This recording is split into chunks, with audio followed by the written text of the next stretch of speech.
Capítulo 9. La gran reunión en la colina del establo. Durante un buen rato fueron incapaces de hablar y de derramar una lágrima siquiera. Luego el unicornio pateó el suelo con un casco, sacudió las crines y habló. «Señor», dijo, «no hay necesidad de más información. Ya vemos que los planes del mono estaban mejor maquinados de lo que imaginábamos. Sin duda hace tiempo que mantenía tratos secretos con el Tisroc, y en cuanto encontró la piel de león lo avisó de que preparara su armada para tomar Cair Paravel y toda Narnia. Nada podemos hacer nosotros 7, excepto regresar a la colina del establo, proclamar la verdad y aceptar la aventura que Aslan nos envía. Y si, por gran maravilla, derrotamos a aquellos 30 calormenos que están con el mono, luego regresaremos otra vez y moriremos combatiendo con el ejército mucho mayor que muy pronto marchará desde Cair Paravel».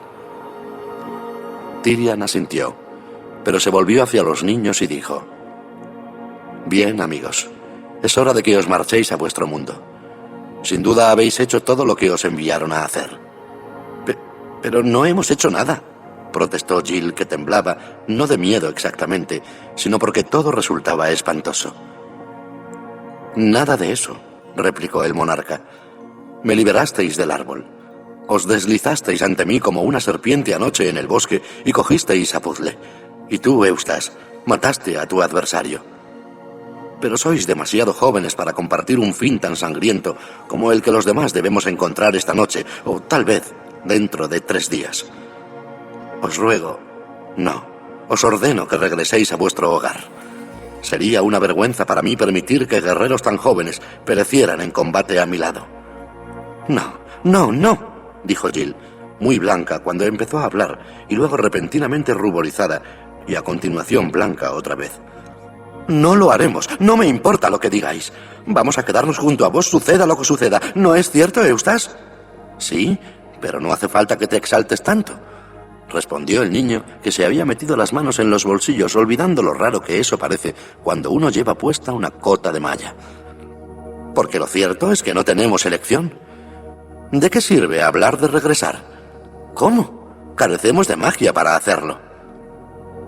Aquello era de sentido común, pero en ese momento Jill odió a Eustace por decirlo.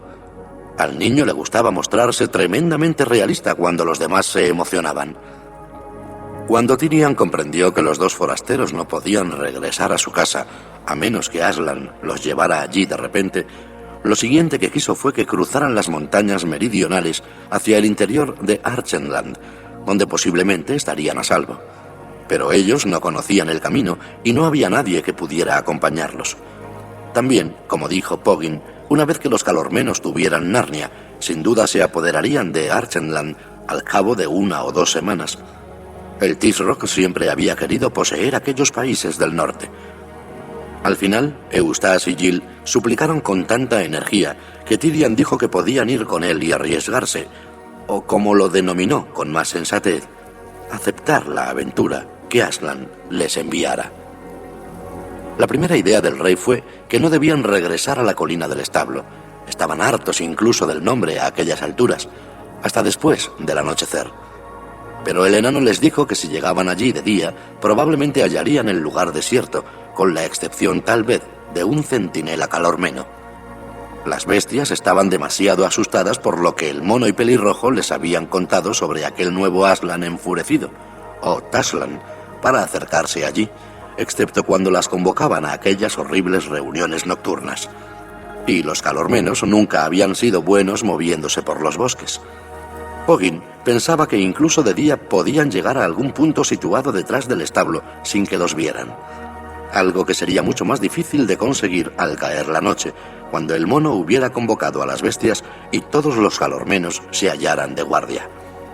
Y cuando la reunión se iniciara, podían dejar a Puzzle detrás del establo, bien oculto, hasta el momento en que quisieran mostrarlo.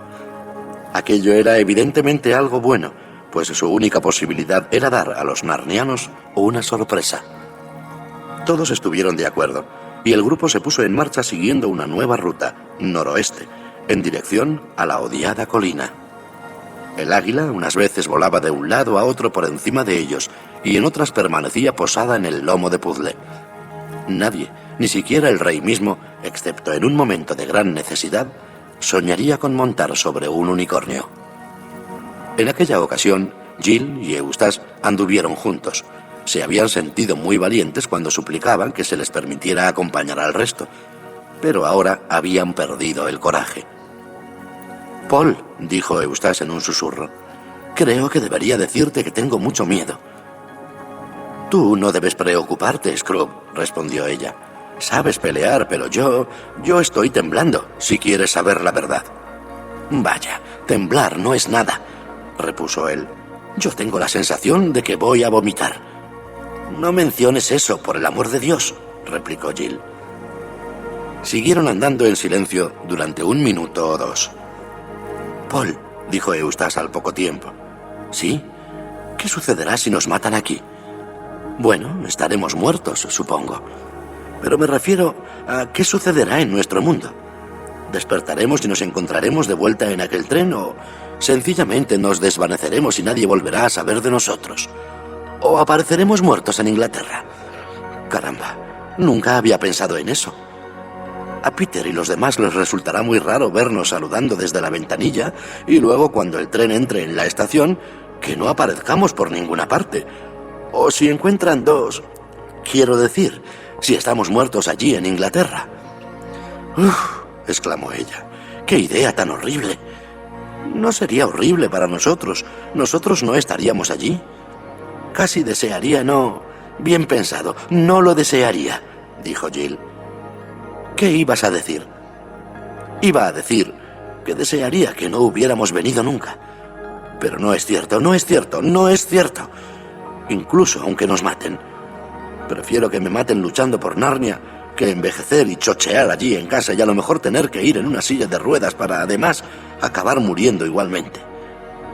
O quedar hechos pedazos en un ferrocarril británico». «¿Por qué dices eso?» «Bueno, cuando se produjo aquella sacudida tremenda, la que pareció arrojarnos a Narnia, pensé que había habido un accidente de trenes. De modo que me alegré muchísimo cuando aparecimos aquí». Mientras Jill y Eustace conversaban sobre aquello, los demás discutían planes y se iban sintiendo cada vez menos desdichados. Se debía a que pensaban entonces en lo que tenían que hacer aquella misma noche y la idea de lo que le había sucedido a Narnia, que toda su gloria y felicidad habían tocado a su fin, quedó relegada al fondo de sus mentes. En cuanto dejaran de hablar, volvería a reaparecer y a hacer que se sintieran desgraciados, pero siguieron hablando. Poggin se mostraba muy animado con la tarea nocturna que debían llevar a cabo. Estaba seguro de que el jabalí y el oso, y probablemente los perros, se pondrían de su lado al instante. Tampoco podía creer que todos los demás enanos se mantuvieran fieles a Grifel. Y pelear a la luz de las llamas y entrando y saliendo del bosque sería una ventaja para el bando más débil. Y luego, si conseguían vencer aquella noche, ¿era realmente necesario que sacrificaran sus vidas yendo al encuentro del ejército calormeno al cabo de pocos días? ¿Por qué no ocultarse en los bosques o incluso arriba, en el desierto occidental, más allá de la gran catarata, y vivir como proscritos? Y luego, tal vez, se irían haciendo gradualmente más y más fuertes, pues se les unirían diariamente bestias parlantes y gentes de Archenland, hasta que, finalmente, saldrían de su escondrijo y barrerían a los calormenos, que se habrían vuelto descuidados para entonces, del país, y Narnia volvería a revivir. Al fin y al cabo, ya había ocurrido algo muy parecido en tiempos del rey Miraz. Y Tirian escuchaba todo aquello y pensaba, ¿pero qué sucedería con Tash? Y sentía en sus huesos que nada de eso iba a suceder, aunque no lo decía. Cuando llegaron cerca de la colina del establo, todo el mundo, como es natural, calló. Entonces se inició la auténtica tarea de moverse por el bosque. Desde el momento en que avistaron por vez primera la colina hasta el momento en que llegaron a la parte de detrás del establo, transcurrieron más de 2 horas. Es una de esas cosas que no se pueden describir adecuadamente, a menos que uno dedique páginas y más páginas a ello. El trayecto desde cada escondrijo al siguiente era toda una aventura en sí mismo, y tuvieron lugar largas esperas entre unos y otros, y varias falsas alarmas. Si eres un buen explorador o exploradora, sabrás cómo debió de ser. Cerca del atardecer, estaban todos bien resguardados en un grupo de acebos, a unos 15 metros por detrás del establo. Comieron unas cuantas galletas y se acostaron. Entonces llegó la peor parte, la espera. Por suerte para ellos, los niños durmieron un par de horas, pero desde luego despertaron en cuanto la noche se tornó fría y, lo que es peor, despertaron sedientos y sin la menor posibilidad de conseguir agua. Puzzle se limitó a permanecer allí parado, tiritando un poco debido a los nervios, y no dijo nada. Sin embargo, Tyrian, con la cabeza apoyada en el costado de Perla, durmió tan profundamente como si se encontrara en su real cama en Caer Paravel, hasta que el sonido de un gong lo despertó, y al incorporarse, descubrió que había una hoguera encendida al otro lado del establo y comprendió que había llegado la hora. «Dame un beso, Perla», dijo, «pues ciertamente esta es nuestra última noche en la tierra, y si alguna vez te he ofendido en cualquier cuestión grande o pequeña, perdóname ahora». «Querido rey», respondió el unicornio, «casi desearía que hubierais hecho algo malo para poder perdonarlo. Adiós. Hemos conocido grandes alegrías juntos. Si Aslan me dejara escoger, no elegiría otra vida que la que he tenido y ninguna otra muerte que aquella a la que nos dirigimos». Entonces despertaron a Sagath, que dormía con la cabeza bajo el ala y daba la impresión de carecer de cabeza. Avanzaron sigilosamente hasta el establo. Dejaron a Puzzle, no sin una palabra amable, pues nadie estaba enfadado ya con él, en la parte trasera, diciéndole que no se moviera hasta que alguien fuera a buscarlo, y ellos ocuparon sus posiciones en una esquina. La hoguera no llevaba mucho tiempo encendida, y justo entonces empezaba a arder con fuerza. Estaba a tan solo unos pasos de ellos, y la gran multitud de criaturas narnianas estaba del otro lado, de modo que Tyrian no pudo verlas muy bien al principio, aunque desde luego distinguió docenas de ojos que brillaban con el reflejo del fuego, igual que se ven los ojos de un conejo o un gato a la luz de los faros de un coche.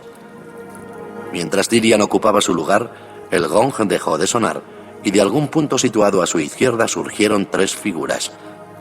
Una era Rhysda Tarkhan, el capitán calormeno. La segunda era el mono, que se sujetaba con una mano a la mano de Tarkhan y no dejaba de gimotear y farfullar. «No tan rápido, no andes tan deprisa, no me encuentro nada bien. Mi pobre cabeza. Estas reuniones de medianoche empiezan a resultar demasiado agotadoras para mí. Los monos no han sido creados para estar levantados por la noche. No soy una rata ni un murciélago. ¡Ay, mi pobre cabeza!». Al otro lado del mono, andando con elegancia y majestuosidad, con la cola bien erguida en el aire, iba el gato pelirrojo. Se encaminaban hacia la hoguera y estaban tan cerca de Tyrian que lo habrían visto de haber mirado en la dirección correcta, aunque por suerte no lo hicieron. Sin embargo, Tyrian oyó que Rhysda decía al pelirrojo en voz baja: «Ahora, gato, a tu puesto. Haz bien tu parte».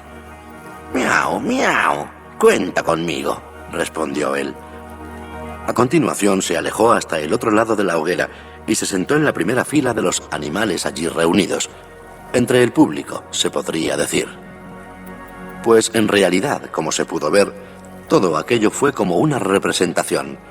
La multitud de narnianos era como la gente que ocupa los asientos. El pequeño trozo cubierto de hierba situado justo frente al establo, donde ardía la hoguera y donde el mono y el capitán se colocaron para hablar a los reunidos, era el equivalente al escenario. El mismo establo era como el decorado situado al fondo. Y Tyrian y sus amigos, las personas que atisban entre bambalinas. Era una posición magnífica, pues si cualquiera de ellos se adelantaba hasta quedar bajo la luz de las llamas, todos los ojos quedarían fijos en él al instante. Por otra parte, mientras permanecieran inmóviles en las sombras de la pared posterior del establo, era muy poco probable que nadie advirtiera su presencia. Rhysda Tarkhan arrastró al mono cerca del fuego. La pareja se colocó de cara a la multitud y eso significaba, claro, que daban la espalda a Tyrian y a sus amigos. «Ahora, mono», dijo Rhysda Tarkhan en voz baja, «di las palabras que mentes más preclaras han puesto en tu boca. Y mantén la cabeza bien alta». Mientras lo decía, asestó al mono un puntapié para que avanzara. «Déjame en paz», masculló Triquiñuela, pero se sentó más erguido y empezó a decir en voz más alta: «Escuchad todos vosotros. Ha sucedido una cosa terrible, algo malvado. La cosa más malvada que haya tenido lugar jamás en Narnia. ¿Y Aslan? Taslan, estúpido, susurró Rhys de Tarkhan. Taslan, quiero decir, claro, siguió el mono, está muy irritado por ello. Se produjo un silencio terrible mientras los animales aguardaban para oír qué nuevo infortunio los esperaba. El pequeño grupo situado junto a la pared posterior del establo también contuvo el aliento. ¿Qué iba a suceder? Sí, continuó el mono. En este mismo instante, en que el ser terrible en persona se encuentra entre nosotros, ahí en el establo, justo detrás de mí, una bestia perversa ha decidido hacer lo que vosotros pensaríais que nadie osaría hacer, incluso aunque él se hallara a miles de kilómetros de distancia. Se ha disfrazado con una piel de león y deambula por estos mismos bosques fingiendo ser Aslan. Jill se preguntó por un instante si el mono se había vuelto loco. ¿Iba a contar toda la verdad? Un rugido de horror brotó de los animales. ¡Ah! Gruñeron. ¿Quién es? ¿Dónde está? ¡Deja que le hinque el diente! Fue visto anoche, aulló el mono, pero escapó. Es un asno corriente y miserable. Si alguno de vosotros ve a ese asno... ¡Ah! Rugieron las bestias. ¡Lo haremos! ¡Lo haremos! Será mejor que se mantenga apartado de nosotros. Jill miró al rey. Este estaba boquiabierto y en su rostro se pintaba una expresión horrorizada. Y entonces comprendió la diabólica astucia del plan de sus enemigos. Al mezclar un poco de verdad en ella, habían logrado que su mentira fuera mucho más poderosa. ¿De qué servía, ahora, decirles a los animales que habían disfrazado a un asno de león para engañarlos? El mono se limitaría a decir, «Eso es justo lo que he dicho». ¿De qué serviría mostrarles a Puzzle con la piel de león? La multitud lo despedazaría. «Nos han tomado la delantera», musitó Eustace. «Han socavado nuestra posición», declaró Tyrion. «Maldito ingenio», exclamó Poggin. «Juraría que esta nueva mentira es obra de Pelirrojo».